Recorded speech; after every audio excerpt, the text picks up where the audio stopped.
Hi, Paul Hefty here with 493 Coaching Principles and Ethics, talking about how to apply the games approach to your teaching and coaching.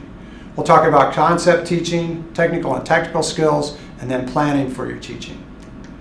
First off, there's several videos here, coaching, teaching examples. First is Eddie Reese, the swim coach for the University of Texas, and works with our Olympians, talks about tapering and training.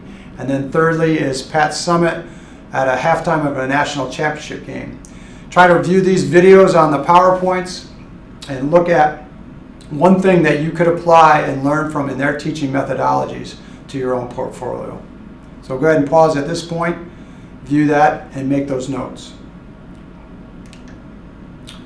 When we start to talk about the games approach, there's two ways. There's the traditional approach that we've all been familiar with, and it's most likely what we learned in our sport experiences. The games approach is one that's more common now, seen in kind of a play type format, and as it says here, it's a game-like practice of the activities that create realistic, enjoyable learning experiences and situations, learning through playing the game. So first off, we have to know the difference between technical and tactical. And tactical skills are those where the decisions are made by the players. Right now, new information is showing that over 80% of your practice time needs to be committed to tactical skill development, allowing players to make decisions. How that works are three simple ways: shaping, focusing, and enhancing the play. What we're going to do then is go through and give you examples of that, looking for you to apply these principles then to your teaching methods and examples in the portfolio. So first off, shaping of play. You can change the rules to create a learning environment you want. For example, in basketball, if you want your players to pass the ball more versus dribbling, you can add a point for every pass. Again, you can look at altering the number of players to enhance active learning. Gino at UConn uses a system where his 5 best players will go 5-on-5, and then he'll go 5-on-6, and even up to 5-on-7. You can alter the size of the playing area. Really common in soccer is to do small-sided games where you look at a 20 by 20 yard grid and then focus on one skill for limited numbers of players. Last then is modifying the scoring. I always tell the story of when I was in high school, my basketball coach wanted me to stop reaching in. I was very good at it, fouling out quite a bit. So anytime we did any type of game type of environment, when I would reach in, the other team would automatically get 5 points. Again, a reward and punishment system to kind of shape the play that is desired. Next is focusing play.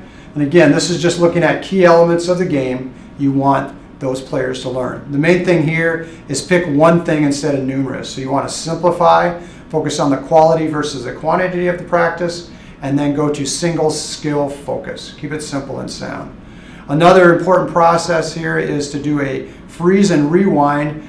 Kind of like stopping a video with your athletes. You freeze them, have them actually move back into that pivotal point, and you can kind of do a video live right there as you're doing it with the bodies. Last then, there needs to be a reflection, and there needs to be a watching process. So some people, most of us, learn best by doing, but some of us and most of us need to see additional watching it as we go.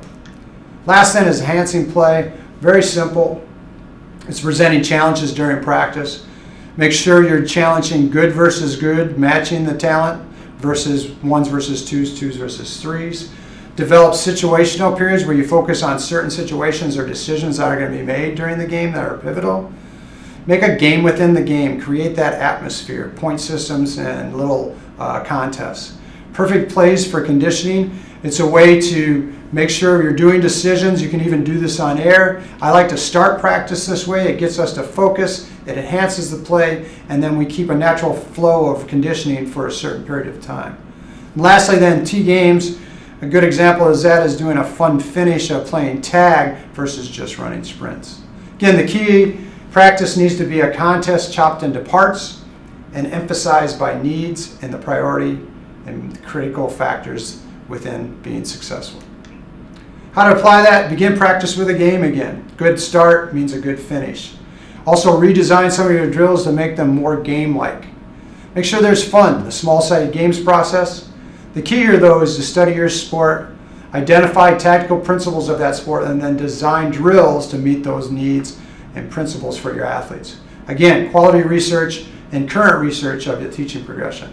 Try a freeze replay to process, ask questions versus giving answers with your athletes, and then make sure you have a big finish. Again, we remember how we start and how we finish. You can also use written quizzes. I use these at the 9th grade level. I used them at college. You can really find out who's processing, who's learning, and if your communication is working. And then last, try to create communication necessities in your system. Again, for example, in football, we use a no huddle, and it forces the players to act without the coach's assistance. Again, we can learn a lot from what not to do. The traditional approach, most of us have experienced that. The warm-up, some skill and drill work, mindless drills, you're not really focused. We're not shaping or enhancing the drills. You do a long scrimmage, run plays. There's very direct instruction. The coach will stop the whole thing to talk to one athlete. And then lastly, conditioning with no fun involved, pure grind. And then we finish it up with a long speech. Very boring. So again, do not make that your base teaching, or the way you were, if that's the way you were coached, make that the way you want to teach. You want to learn what to do, and that would be the games approach. Again, emphasis is on learning the game through game-like practice. That creates realistic and enjoyable learning situation. Please take a look at this video. It's also available in Coaching Methodologies. It's by the Seattle Seahawks, where they do 7 minutes and they look at great new creative ways backed by quality research on how to do your teaching. Watch that, add some notes there, and you should be set.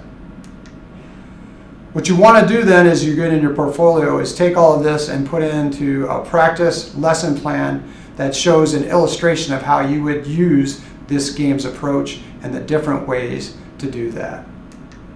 Here's an example of one. You don't have to use this, but again, you want to make sure you design and give a concrete example and then inject a bunch of the games approach with it.